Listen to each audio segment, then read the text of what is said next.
प्यारे बच्चों, आज का हमारा टॉपिक है प्रोडक्शन पॉसिबिलिटी कर्व, जिसे हम उत्पादन संभावना वक्र भी कहते हैं। क्या है ये उत्पादन संभावना वक्र? हमने लास्ट लेक्चर में जो आर्थिक समस्याओं का विवेचन किया था कि एक choice as an economic problem, उसी को हम कंटिन्यू करते हुए अब हम पीपीसी के माध्यम से समझने की कोशिश करेंगे। पीपीसी जो कि प्रोडक्शन पॉसिबिलिटी कर्व को प्रस्तुत किया था प्रोफेसर सैमुअल्सन ने। प्रोफेसर सैमुअल्सन ने के शब्दों में ही अगर हम देखें तो प्रत्येक अर्थव्यवस्था को 3 आधारभूत प्रश्नों क्या, कैसे और किन के लिए का हल खोजना होता है।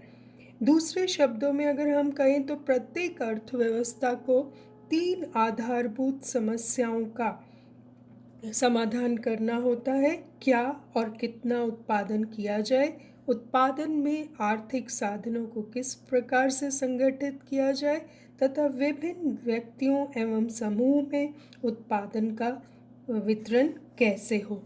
तो इसी बात को लेकर प्रोफेसर सैमुअल्सन ने हमें एक डिवाइस दिया पीपीसी, जिसके माध्यम से हम केंद्रीय समस्याओं का समाधान निकालने की कोशिश करते हैं।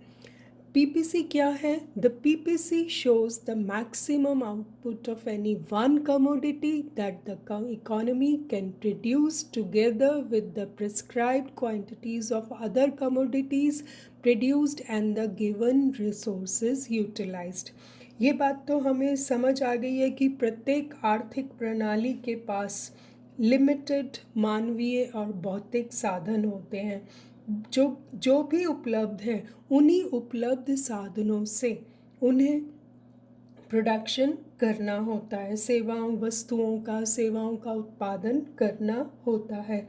और वो कितनी मात्रा में इन प्रोडक्शन कर पाते हैं, ये बताता है, depicts the society's menu of choices. PPC के माध्यम से हम सोसाइटी की मेन्यू ऑफ चॉइसेस को डिपिक्ट कर सकते हैं, दिखा सकते हैं। जैसे कि हम रेस्टोरेंट में जाते हैं और हमें मेन्यू दिया जाता है कि हमें कौन से डिशेस मंगानी है। In the same way PPC also depicts the society's menu of choices, और society has to discover its PPC. Every society has to take this decision, और वो अपना उत्पादन संभावना वक्र का निर्माण खुद करता है।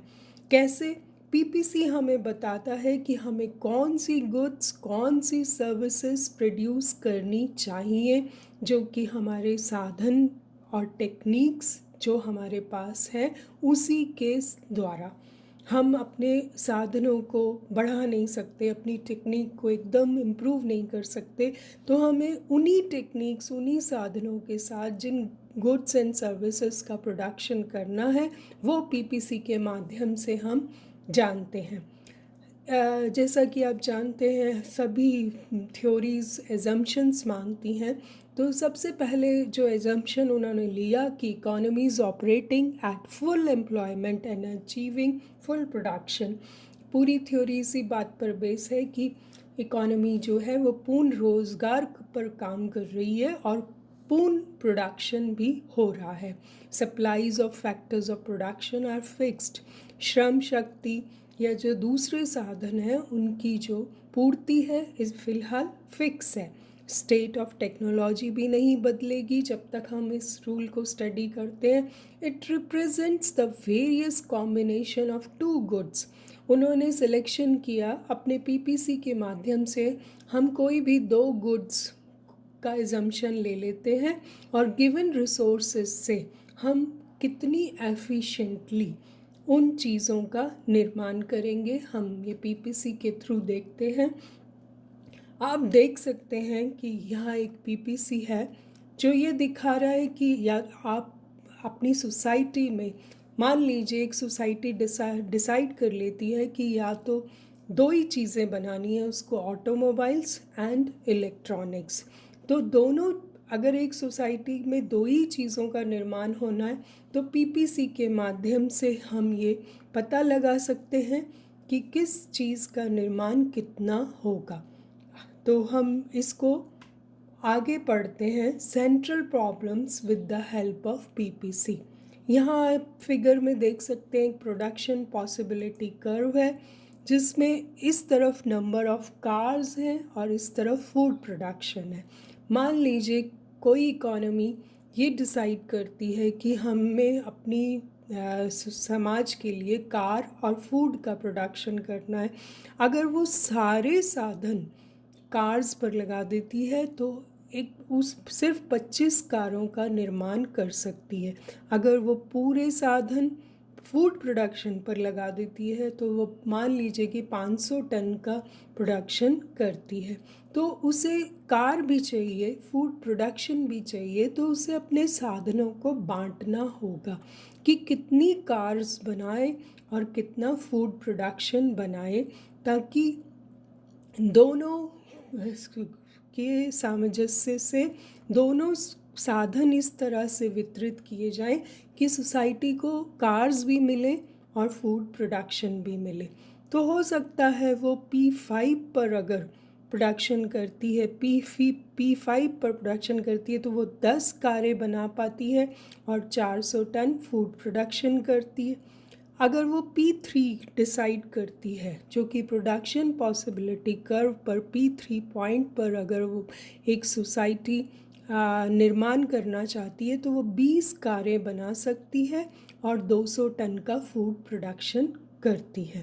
तो what to produce and how much, ये हम लास्ट लेक्चर में भी पढ़ चुके हैं। It is related to the allocation of resources, यानी कि जिस प्रत्येक आर्थिक प्रणाली को बहुत सारे प्रश्नों का उत्तर देना होता है, जैसे कि वो पूंजीगत सामान उत्पादित करे या उपभोक्ता वस्तुएं, कैपिटलिस्ट गुड्स बनाए या उपभोक्ता वस्तुएं बनाए, या फिर अब जो भी वर्तमान के लिए उत्पादन किया जाए अथवा भविष्य के लिए, आने वाली जनरेशन्स के लिए सेव करके रखा जाए। तो इन सभी बातों का जवाब हमें पीपीसी कर्व से मिलता है, क्योंकि आर्थिक प्रणाली उत्पादन की रचना का निर्धारण इस प्रकार से करती है कि समाज की जो भी महत्वपूर्ण एवं तीव्र आवश्यकताएं हैं उनकी संतुष्टि हो जाए। आर्थिक प्रणाली उन पूंजीगत एवं उपभोक्ता वस्तुओं एवं सेवाओं का उत्पादन करेगी जिनको समाज अत्यधिक महत्वपूर्ण या अति आवश्यक मानता है। क्योंकि आप जानते हैं कि रिसोर्सेज लिमिटेड हैं तो उसे ये डिसीजंस लेने ही पड़ते हैं। अगर उसे कार्स बनानी है तो उसे फूड प्रोडक्शन से जो साधन है हटाकर कार्स का प्रोडक्शन में लगाने होंगे, और अगर उसे फूड प्रोडक्शन ज़्यादा करना है तो जो साधन कार के निर्माण में लगे हुए हैं वहाँ से हटाकर उसे फूड प्रोडक्शन में लगाना होगा। तो आप समझ सकते हैं कि कितनी बड़ी बेसिक प्रॉब्लम है कि लिमिटेड रिसोर्सेज के साथ इस तरह से प्रोडक्शन किया जाए कि कार का भी निर्माण हो और फूड प्रोडक्शन भी हो। तो ये बहुत ही अलग अलग अर्थव्यवस्थाएं, कीमत तंत्र आपने पढ़ा ही था लास्ट लेक्चर में कि कीमत तंत्र के अनुसार कार्य करती हैं। अगर हम दूसरी समस्या देखें, हाउ टू प्रोड्यूस और इकोनॉमिक एफिशिएंसी, ये क्या है कि हमें बहुत सारे फैसले लेने होते हैं कि सर्वोत्तम औद्योगिक विधियों का प्रयोग करके हम साधनों का आवंटन ऐसे करें कि कम से कम लागत पर अधिकतम उत्पादन संभव हो, ताकि साधनों का दुरुपयोग नहीं हो। तो इकोनॉमिक एफिशिएंसी जो है वो बहुत बड़ी प्रॉब्लम है। हमें इस तरह से प्रोडक्शन करना है कि हम पीपीसी के ऊपर चाहे P1, P2, P3, P4, P5, P6 किसी भी पॉइंट पर प्रोडक्शन करें, लेकिन P1 पर प्रोडक्शन अच्छा नहीं माना जाता। अगर आप P1 पर प्रोडक्शन, जैसे कि ये पॉइंट आप देख सकते हैं, P1 पर प्रोडक्शन करते हैं तो इसका मतलब है कि आप कोई भी समाज जो है वो अपने पूरे रिसोर्सेज का ढंग से उपयोग नहीं कर रहा है। कहीं ना कहीं अंडर यूटिलाइजेशन है, फुल एम्प्लॉयमेंट नहीं है, इसलिए वो P1 पर प्रोडक्शन कर रहा है, जो कि अच्छा नहीं माना जाता। और अगर हम P पॉइंट पर देखें तो P पॉइंट पर भी प्रोडक्शन नहीं हो सकता, क्योंकि हमारे पास इतने रिसोर्सेज ही नहीं है। तो जो सही मायने में प्रोडक्शन है वो P1, P2, P3, P4, P5 और P6 में से कोई भी हमें ऐसा P1 और P6 भी पॉसिबल नहीं है। उस केस में तो हम P6 पर तो सिर्फ फूड प्रोडक्शन ही बनाएंगे और कार्स ज़ीरो बनेंगी। सेम वे P1 पर सिर्फ कार्स बनेंगी और फूड प्रोडक्शन नहीं होगा। So it's better for a society to choose P2, P3, P4 और P5 so that it can have the production of both the items. उसे carbs भी मिले और उसे फूड प्रोडक्शन भी मिले। तो अगर वो P1 पर उत्पादन करती है कोई इकोनॉमी, तो इसका मतलब ये उत्पादन संगठन की अकुशलता को प्रकट करता है, जो कि इस बात का परिचायक है कि इकोनॉमी सही तौर से काम नहीं कर रही है। Being inside the PPC frontier is a crime of economic inefficiency. ये प्रश्न कई बार कॉम्पिटिटिव एग्ज़ाम में भी आता है, इसलिए इसे बहुत अच्छे से करिएगा। तीसरी समस्या जो है कि फॉर होम टू प्रोड्यूस, किसके लिए उत्पादन का वितरण, किसके लिए और किसको जाना चाहिए। डिस्ट्रीब्यूशन ऑफ वेल्थ हमने लास्ट लेक्चर में भी डिटेल में पढ़ा था कि जब हमने डिसाइड कर लिया कि हम इन चीज़ों का प्रोडक्शन करेंगे और इनका निर्माण इस टेक्निक से करेंगे, तो अब प्रश्न उठता है कि फॉर होम टू प्रोड्यूस, किसके लिए, इसका डिस्ट्रीब्यूशन कैसे हो। तो उसके लिए बहुत सारे इस समस्या का हल हमें आर्थिक, राजनीतिक और नैतिक तत्वों के आधार पर लेना पड़ता है। कोई भी इकोनॉमी जो है इसमें बहुत सारे तत्वों को ध्यान में रखते हुए, कहीं का पॉलिटिकल सिस्टम कैसा है, ये भी डिपेंड करेगा कि हम किस तरह से उसका डिस्ट्रीब्यूशन कर रहे हैं।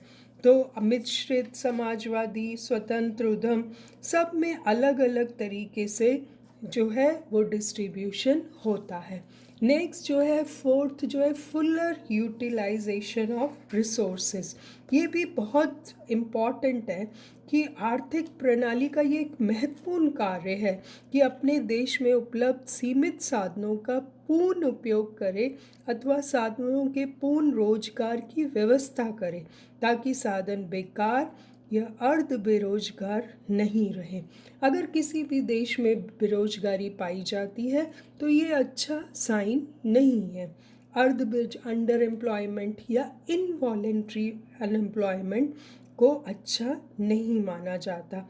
ये बताता है कि साधनों के पूर्ण उपयोग नहीं हो रहा है और समाज अपना मानवीय साधनों का प्रयोग करने के लिए तत्पर नहीं है। तो साधनों की में अनैच्छिक बेरोजगारी अथवा अर्ध रोजगार की स्थिति को अच्छा नहीं माना जाता।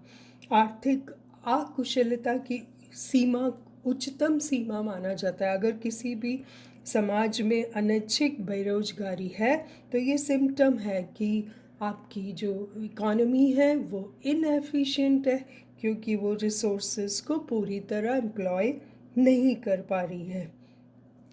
तो ये बहुत ही ध्यान रखने की बात है कि एक अच्छी आर्थिक प्रणाली को आर्थिक कुशलता के स्तर पर पहुंचाने के लिए हमें पूर्ण रोजगार की व्यवस्था करनी चाहिए। अगर फुलर यूटिलाइजेशन ऑफ रिसोर्सेज होगा तभी वो इकोनॉमी एफिशिएंटली काम कर रही है, इस बात का प्रूव होगा। अब एक और प्रश्न आता है कि शिफ्टिंग ऑफ पीपीसी कई बार कॉम्पिटिटिव एग्ज़ाम्स में पूछा जाता है कि क्या पीपीसी ओल्ड पीपीसी और नए उत्पादन संभावना वक्र जो है वो ऊपर की ओर खिसक सकता है या नहीं, और खिसकता है तो उसके क्या रीज़न्स होते हैं। तो हमारा आंसर होता है कि दो ही केसेस में उत्पादन संभावना वर्ग ऊपर की ओर खिसकता है। कब होता है? या तो इंक्रीज इन रिसोर्सेज, ऐसा हो जाए, नए साधनों की खोज हो जाए, या श्रम शक्ति में वृद्धि उत्पन्न हो। ऐसे केसेस में क्या होता है कि उत्पादन संभावना वर्ग एक समाज पहले से ज़्यादा निर्माण कर सकता है, इसलिए पीपीसी ऊपर की तरफ शिफ्ट हो जाता है। या due to some technical advances की वजह से भी कभी कभी नए आविष्कार, अनुसंधान, कोई सुधरी हुई उत्पादन पद्धति आ जाए, जिसकी वजह से भी क्या होता है कि पीपीसी ऊपर की तरफ शिफ्ट हो जाता है। तो दो कारणों से पूंजी की मात्रा में वृद्धि हो जाए, या कोई साधनों श्रम शक्ति में वृद्धि हो जाए, या नए आविष्कार अनुसंधान हो जाए, उनकी वजह से हम नए कॉम्बिनेशन पे पहुंच जाते हैं, उच्च उत्पादन संभावना वक्र पर शिफ्ट हो सकते हैं। कोई भी देश इसको अचीव कर सकता है, लेकिन उसके लिमिटेड रीजंस हैं। किसी भी देश में अगर ये एडवांसमेंट हो जाए तो पीपीसी ऊपर की ओर शिफ्ट कर जाता है। तो आज आपने देखा पीपीसी के बारे में, हमने एनालाइज किया। आप इसे अच्छे से तैयार कर लें। Thank you so much.